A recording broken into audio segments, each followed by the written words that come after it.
I hear all of the time, the photography industry is so saturated, you're never going to make money in the photography industry because there's so many people already doing it. And the reason so many people are falling victim to this lie, you guys, is because of one mistake that I see so many photographers making in their business. Today, I'm going to be sharing with you guys what that mistake is and how you can fix it. Let's dive in.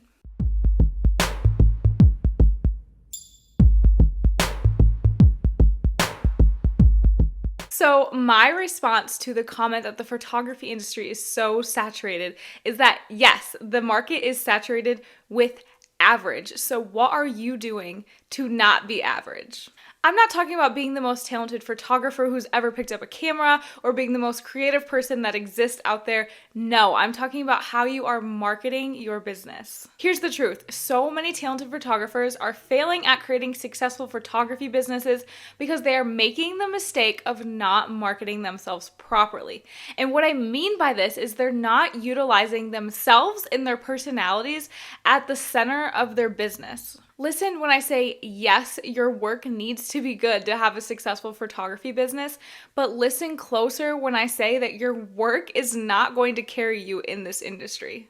Your secret sauce needs to be you. You need to focus in on how you can market your business with yourself at the center, because it is no secret there are thousands and thousands of talented photographers, but there's only one of you. So how are you going to hone in and utilize your personality, who you are, to attract clients and stand out in a market with tons of photographers?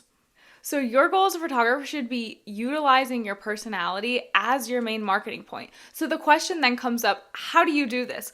Well, I'm going to teach you two of the best ways to stand out in a market and utilize your personality, yourself, as your main marketing point. The first step to marketing your business well with you at the center of it is to name it well. I see so many photographers trying to come up with cute and creative names that are catchy slogans like Memories and Moments Photography or Butterfly and Kisses Moments. These are cute and catchy slogans, and while I'm not trying to fire any shots at these names, they are not going to stand out because there are so many photographers who are trying to make up cute, catchy slogans. Instead of the catchy name, I would try swapping it for your name instead. Having a name like Sarah Smith Photography, Sarah Smith Photo, Sarah Smith Media, something with your name in it is going to increase a lot of name recognition and get people talking about your business.